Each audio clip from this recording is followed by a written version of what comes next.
राधे राधे। कैसे हैं आप लोग? ईश्वर कृपा से आप सब अच्छे होंगे। ईश्वर सब पे कृपा बनाए रखे, सबका कल्याण करें। आज हम बताने जा रहे हैं श्रीमद् भागवत महापुराण के 9वें स्कंद का 10वां अध्याय, भगवान श्री राम की लीलाओं का वर्णन। उसके पहले हम कहना चाहेंगे, यदि आपने हमारे चैनल को सब्सक्राइब नहीं किया तो प्लीज़ हमारे चैनल को सब्सक्राइब कर लीजिए और बेल आइकन बटन अवश्य दबा दीजिए, जिससे कि हमारे आने वाले सारे वीडियोस आपको प्राप्त हो सकें। तो यदि आपको कथा समझ में आ रही है, पसंद आ रही है, तो वीडियो को लाइक शेयर अवश्य कीजिए। चलिए अब चलते हैं कथा की तरफ। श्रीमन नारायण नारायण हरि हरि भजन नारायण नारायण हरि हरि। तेरी लीला सबसे प्यारी प्यारी, हरि हरि तेरी लीला सबसे न्यारी न्यारी, हरि हरि। श्रीमन नारायण नारायण हरि हरि भजन नारायण नारायण हरि हरि। राधे राधे।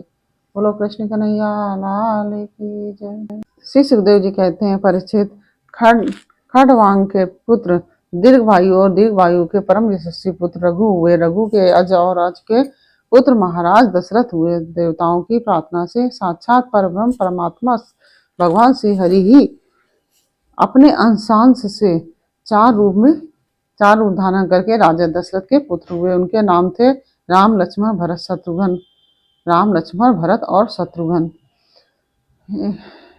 परीक्षित, सीतापति भगवान श्री राम का चरित्र तो तत्वदर्शी ऋषियों ने बहुत कुछ वर्णन किया है और तुमने अनेक बार उसे सुना भी है। भगवान श्री राम ने अपने पिता राजा दशरथ के सत्य की रक्षा के लिए राजपाट छोड़ दिया और वे वन वन में फिरते रहे। उनके चरण कमल इतने सुकुमार थे कि परम सुकुमारी श्री जानकी जी की कर कमलों का स्पर्श तो उनसे सहन नहीं होता था। वे ही चरण जब वन में चलते चलते थक जाते, तब हनुमान और लक्ष्मण उन्हें दबा दबा कर उनकी थकावट मिटाते। शूर्पणखा को नाक कान काट कर विरूप कर देने के कारण उन्हें अपनी प्रियतमा श्री जानकी जी का वियोग भी सहना पड़ा। इस वियोग के कारण क्रोधवश उनकी भुएं तन गई, जिन्हें देखकर समुद्र तक भयभीत हो गया। इसके बाद उन्होंने समुद्र पर पुल बांधा और लंका में जाकर दुष्ट राक्षसों के जंगल को दावाग्नि के समान दग्ध कर दिया। वे कौशल नरेश हमारी रक्षा करें। भगवान श्री राम ने विश्वामित्र के यज्ञ में लक्ष्मण के समान ही मारीच और राक्षसों को मार डाला। वे सब बड़े बड़े राक्षसों की गिनती में थे। परीक्षित, जनकपुर में सीता जी का स्वयंवर हो रहा था। संसार के चुने हुए वीरों की सभा में भगवान शंकर का वह भयंकर धनुष रखा हुआ था, जो वह इतना भारी था कि 300 वीर बड़ी कठिनाई से उसे स्वयंवर में ला सके थे। भगवान श्री राम ने उस धनुष को बात की बात में उठाकर उस पर डोरी चढ़ा दी और खींचकर बीचों बीच से उसके 2 टुकड़े कर दिए। ठीक वैसे ही जैसे हाथी का बच्चा खेलते खेलते ईख तोड़ डाले। भगवान ने जिन्हें अपने वक्ष स्थल पर स्थान देकर सम्मानित किया है, वह श्री लक्ष्मी जी ही सीता जी के नाम से जनकपुर में अवतीर्ण हुई थी। वे गुणशील, अवस्था, शरीर की गठन और सौंदर्य में सर्वदा भगवान श्री राम के अनुरूप थी। भगवान ने धनुष तोड़कर उन्हें प्राप्त कर लिया। अयोध्या को लौटते समय मार्ग में उन परशुराम जी से भेंट हुई, जिन्होंने 21 बार पृथ्वी को राजवंश के बीज से भी रहित कर दिया था। भगवान ने उनके बड़े हुए गर्व को नष्ट कर दिया। इसके बाद पिता के वचन को सत्य करने के लिए उन्होंने वनवास स्वीकार किया। यद्यपि महाराज दशरथ ने अपनी पत्नी के अधीन होकर ही उसे ऐसा वचन दिया था, फिर भी वे सत्य के बंधन में बंध गए थे। इसलिए भगवान ने अपने पिता की आज्ञा सिरोधार्य कर राजलक्ष्मी, प्रेमी, हितैषी, मित्र और महलों को वैसे ही छोड़ दिया जैसे छोड़कर अपनी पत्नी के साथ यात्रा की। महलों को वैसे ही छोड़कर अपनी पत्नी के साथ यात्रा की, जैसे मुक्त संग योगी प्राणों को छोड़ देता है।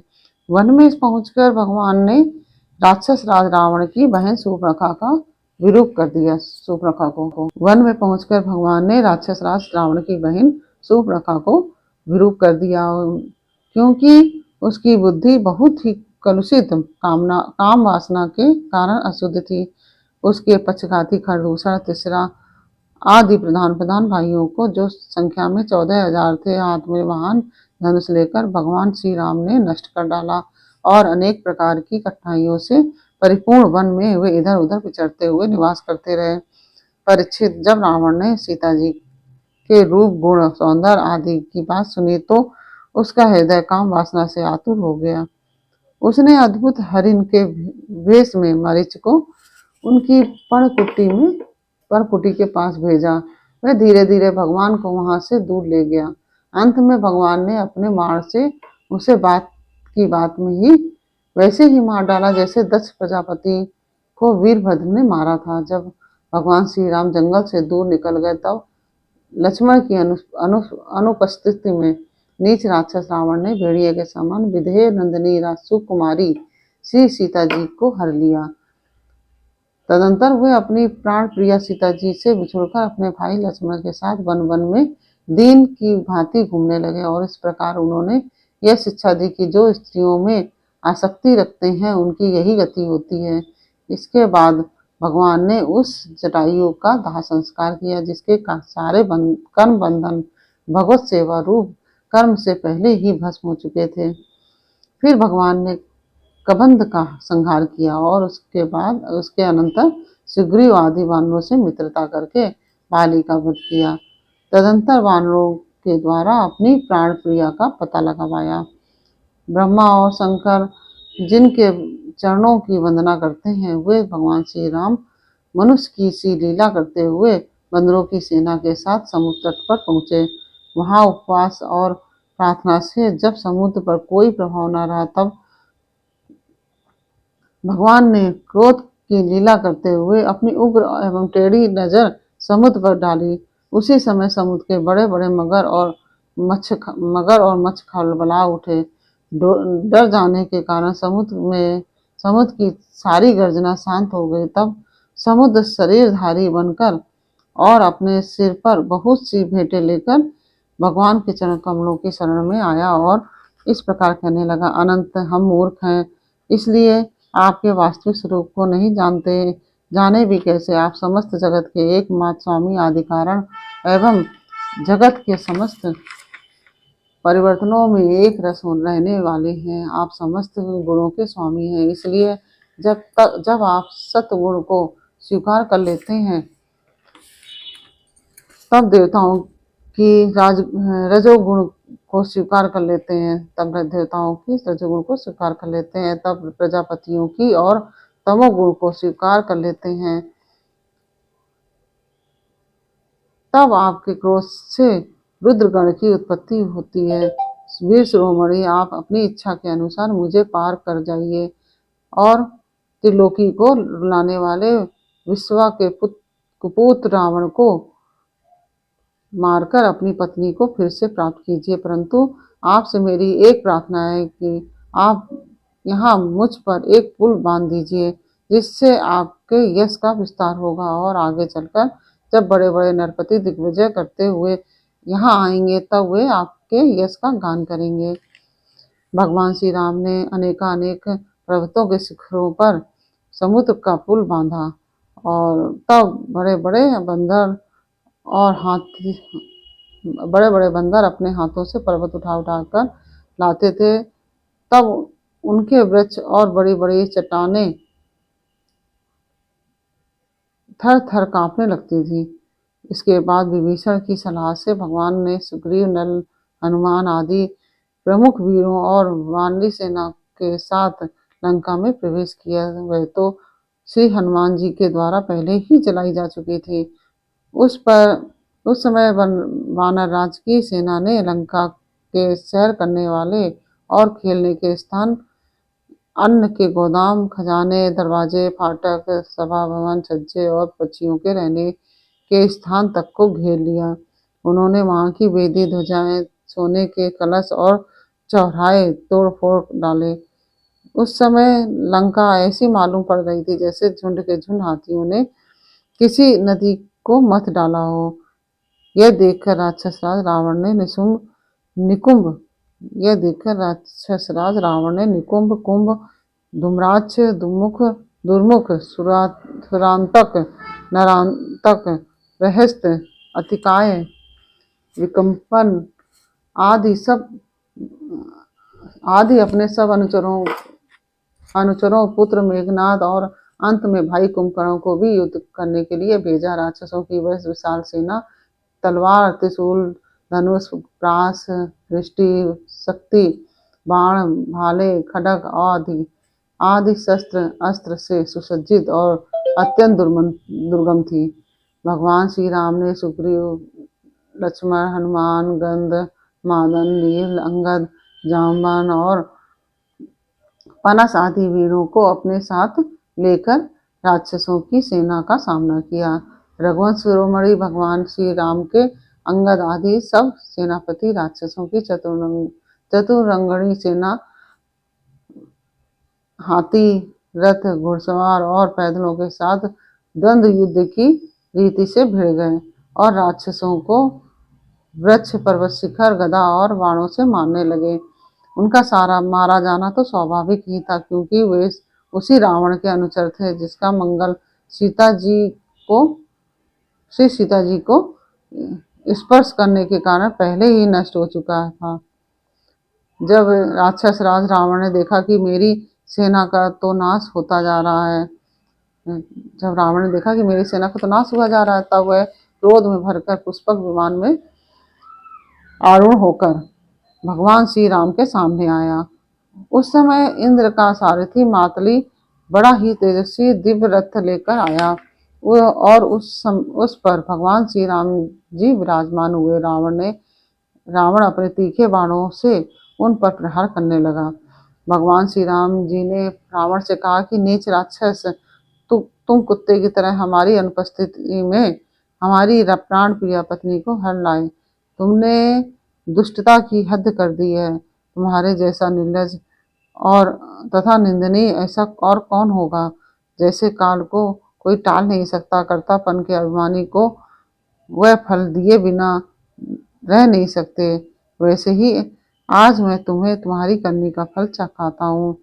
इस प्रकार रावण को फटकारते हुए भगवान श्री राम ने अपने धनुष पर चढ़ाया हुआ बाण उस पर छोड़ा और उस बाण ने वज्र के समान उसके हृदय को विदीर्ण कर दिया। वह अपने 10 मुखों से खून उगलता हुआ विमान से गिर पड़ा, ठीक वैसे ही जैसे पूर्ण आत्माओं के भोग समाप्त होने पर स्वर्ग से गिर पड़ते हैं। उस समय उसके पुरजन परिजन हाय हाय करके चिल्लाने लगे। तदंतर हजारों राक्षसियां मंदोदरी के साथ रोती हुई लंका से निकल पड़ी और रणभूमि में आई। उन्होंने देखा कि उनके सृजन संबंधी लक्ष्मण जी के बाणों से छिन्न भिन्न होकर पड़े हुए हैं। वे अपने हाथों अपनी छाती पीट पीट कर अपने सगे संबंधियों को हृदय से लगा लगा कर ऊंचे स्वर से विलाप करने लगे। हाय हाय स्वामी, आज हम सब में मौत मारी गई। एक दिन वह था जब आपके भय से समस्त लोगों में त्राहि त्राहि मच जाती थी, और आज वह दिन आ पहुंचा है कि आपके ना रहने से हमारे शत्रु लंका की दुर्दशा कर रहे हैं। और यह प्रश्न उठ रहा है कि अब लंका किसके अधीन होगी। आप सब प्रकार से संपन्न थे, किसी भी बात की कमी न थी, परंतु आप काम के वश हो गए और यह नहीं सोचा कि सीता जी कितनी तेजस्विनी है और उनका कितना प्रभाव है। आपका यही भूल आपकी इस दुर्दशा का कारण बनी। कभी आपने कामों से हम सब और समस्त राक्षस वंश आनंदित होता था। आपके कामों से हम सब और हमारा समस्त राक्षस वंश आनंदित होता था, और आज हम सब तथा यह सारी लंका नगरी विधवा हो गई है। आपका वह शरीर जिसके लिए आपने सब कुछ कर डाला, आज गीदों का आहार बन रहा है और गीदों का आहार बन रहा है और अपने आत्मा को आपने नरक का अधिकारी बना डाला है। यह सब बाकी आपकी ही नासमझी और कामुकता का फल है। श्री सुखदेव जी कहते हैं, परीक्षित, कौशलाधीश भगवान श्री रामचंद्र जी की आज्ञा से विभीषण ने अपने स्वजन संबंधियों का पितृयज्ञ की विधि से शास्त्र के अनुसार अंत्येष्टिकरण किया। इसके बाद भगवान श्री राम ने अशोक वाटिका के आश्रम में अशोक वृक्ष के नीचे बैठी हुई सीता जी को देखा। वे उन्हीं के विरह की व्याधि से पीड़ित एवं अत्यंत दुर्बल हो रही थी। अपनी प्राण प्रिया अर्धांगिनी सीता जी को अत्यंत दीन अवस्था में देखकर श्री राम का हृदय प्रेम और कृपा से भर आया।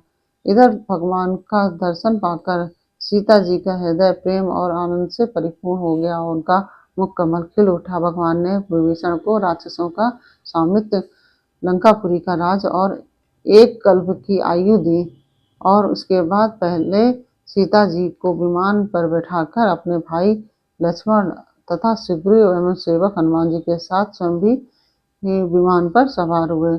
इस प्रकार 14 वर्ष का व्रत पूरा हो जाने पर उन्होंने अपने नगर की यात्रा की। उस समय मार्ग में ब्रह्मा आदि लोकपालगण उन पर बड़े प्रेम से पुष्पों की वर्षा कर रहे थे। इधर तो ब्रह्मा आदि बड़े आनंद से भगवान की लीलाओं का गान कर रहे थे और उधर जब भगवान को यह मालूम हुआ कि भरत जी केवल गौमूत्र में पकाया हुआ जौ का दलिया खाते हैं, वल्कल पहनते हैं और पृथ्वी पर ढाब बिछाकर सोते हैं एवं उन्होंने जटाएं बढ़ा रखी हैं, तब वे बहुत दुखी हुए। उनकी दशा का स्मरण कर परम करुणाशील भगवान का हृदय भर गया और तब भरत को मालूम हुआ कि मेरे बड़े भाई भगवान श्री राम आ रहे हैं। तब वे पूर्ववासी मंत्री और पुरोहितों को साथ लेकर एवं भगवान की पादुकाएं सिर पर रखकर उनकी अगवानी के लिए चल पड़े। जब भरत जी अपने रहने के स्थान नंदीग्राम से चले तब लोग उनके साथ साथ मंगल गान करते, बाजे बजाते चलने लगे। वेदवाणी ब्राह्मण बार बार वेद मंत्रों का उच्चारण करने लगे और उसकी ध्वनि चारों ओर गूंजने लगी। सुनहरी कामदार पताकाएं फहराने लगी।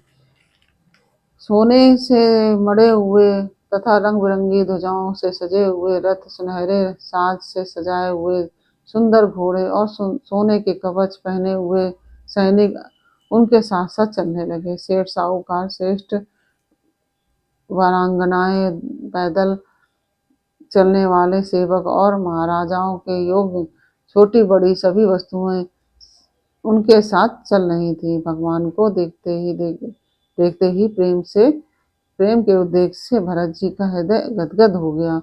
नेत्रों से आंसू छलक आया। वे भगवान के चरणों पर गिर पड़े। उन्होंने प्रभु के सामने उनकी पादुकाएं रख दी और हाथ जोड़कर खड़े हो गए।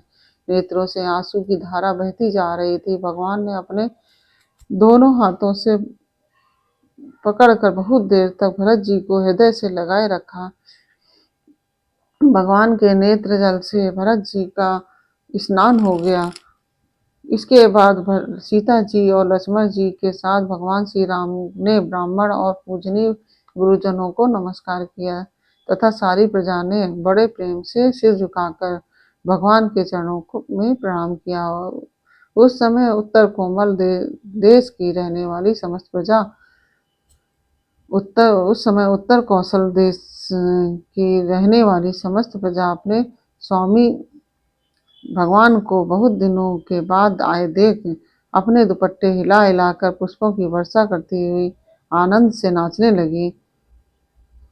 भरत जी ने भगवान की पादुकाएं ली, विभीषण ने श्रेष्ठ चंवर, सुग्रीव ने पंखा और हनुमान जी ने श्वेत छत्र ग्रहण किया। परीक्षित, शत्रुघ्न जी ने धनुष और तरकस, सीता जी ने तीर्थों के जल से भरा हुआ कमंडलू, अंगद ने सोने का खड्ग और जामवान ने ढाल ले ली। इन लोगों के साथ भगवान पुष्पक विमान पर विराजमान हो गए और चारों तरफ यथास्थान स्त्रियां बैठ गईं, बंदीजन स्तुति करने लगे। उस समय पुष्पक विमान पर भगवान श्री राम की ऐसी शोभा हुई मानो ग्रहों के साथ चंद्रमा उदय हो रहे हों। इस प्रकार भगवान ने भाइयों का अभिनंदन स्वीकार करके उनके साथ अयोध्यापुर में प्रवेश किया। उस समय वह पूरी आनंदोत्सव से परिपूर्ण हो रही थी। जैसा कि आप सब जानते हैं कि ये 22 जनवरी 2024 को भी ऐसे ही परिपूर्ण होगी। ये हम कथा में नहीं लिखा है, लेकिन हम आपको बता रहे हैं। तो राजमहल में प्रवेश करके उन्होंने अपनी माता कौशल्या, अपनी अन्य माताओं, गुरुजनों, बराबर के मित्रों और छोटों को यथायोग सम्मान किया और उनके द्वारा किया हुआ सम्मान स्वीकार किया। श्री सीता जी और लक्ष्मण जी ने भी भगवान के साथ साथ सबके प्रति यथायोग व्यवहार किया। उस समय जैसे मृतक शरीर में प्राण का संचार हो जाए, वैसे ही माताएं अपने पुत्रों के आगमन से हर्षित हो उठी। उन्होंने उनको अपनी गोद में बैठा लिया और अपने आंसुओं से उनका अभिषेक किया। उस समय उनका सारा शोक मिट गया। इसके बाद वशिष्ठ जी ने दूसरे गुरुजनों के साथ विधि पूर्वक भगवान की जटा उतरवाई और बृहस्पति ने जैसे इंद्र का अभिषेक किया था, वैसे ही चारों समुद्रों के जल आदि से उनका अभिषेक किया। इस प्रकार सिर से स्नान करके भगवान श्री राम ने सुंदर वस्त्र, पुष्पमालाएं और अलंकार धारण किए। सभी भाइयों और श्री जानकी जी ने भी सुंदर सुंदर वस्त्र और अलंकार धारण किए। उनके साथ भगवान श्री राम जी अत्यंत शोभायमान हुए। भरत जी ने उनके चरणों में गिरकर उन्हें प्रसन्न किया और उनके अनुग्रह करने पर भगवान श्री राम ने राज सिंहासन स्वीकार किया। इसके बाद वे अपने धर्म में तत्पर तथा वर्णाश्रम के आचार को निभाने वाली प्रजा का पिता के समान पालन करने लगे। उनकी प्रजा भी उन्हें अपना पिता ही मानती थी। परीक्षित, जब समस्त प्राणियों को सुख देने वाले परम धर्मज्ञ भगवान श्री राम राजा हुए, तब था तो त्रेता युग, परंतु मालूम होता था मानो सतयुग ही है। परीक्षित, उस समय वन, नदी, पर्वत, वर्ष, द्वीप और समुद्र सब के सब प्रजा के लिए कामधेनु के समान समस्त कामनाओं को पूर्ण करने वाले बन रहे थे। इंद्रियातीत भगवान श्री राम के राज्य करते समय किसी को मानसिक चिंता या शारीरिक रोग नहीं होते थे। बुढ़ापा, दुर्बलता, दुख, शोक, भय और ये थकावट नाम मात्र के लिए भी नहीं थे। यहाँ तक कि जो मरना नहीं चाहते थे, उसकी मृत्यु भी नहीं होती थी। भगवान श्री राम ने एक पत्नी का व्रत धारण कर रखा था। उनके चरित्र अत्यंत पवित्र एवं राजऋषियों के से थे। वे गृहस्थोचित स्वधर्म की शिक्षा देने के लिए स्वयं उस धर्म का आचरण करते थे। सती शिरोमणि सीता जी अपने पति के हृदय का भाव जानती थी। जो सती शिरोमणि सीता जी अपने पति के हृदय का भाव जानती रहती। वे प्रेम से, सेवा से, शील से, अत्यंत विनय से तथा अपनी बुद्धि और लज्जा आदि गुणों से अपने पति भगवान श्री राम का चित्त चुराती रहती थी। इस प्रकार से यह 10वां अध्याय पूर्ण हुआ। और यह भगवान श्री राम की लीलाओं का वर्णन आपको कैसा लगा, यह हमें कमेंट बॉक्स में अवश्य बताइए कि कैसा लगा। भगवान के चरित्र का वर्णन तो वैसे भी बहुत अच्छा लगता है, तो कमेंट बॉक्स में अवश्य बताइए कि कैसा लगा। तो अगर अच्छा लगा और वीडियो को लाइक शेयर अवश्य कीजिए और ज़्यादा से ज़्यादा शेयर कीजिए, जिससे कि और भी लोग भगवान की लीलाओं का वर्णन सुन सकें और उनका लाभ प्राप्त कर सकें। इसके साथ ही फिर मिलते हैं आपसे अगले वीडियो में अगले अध्याय के साथ। तब तक के लिए राधे राधे।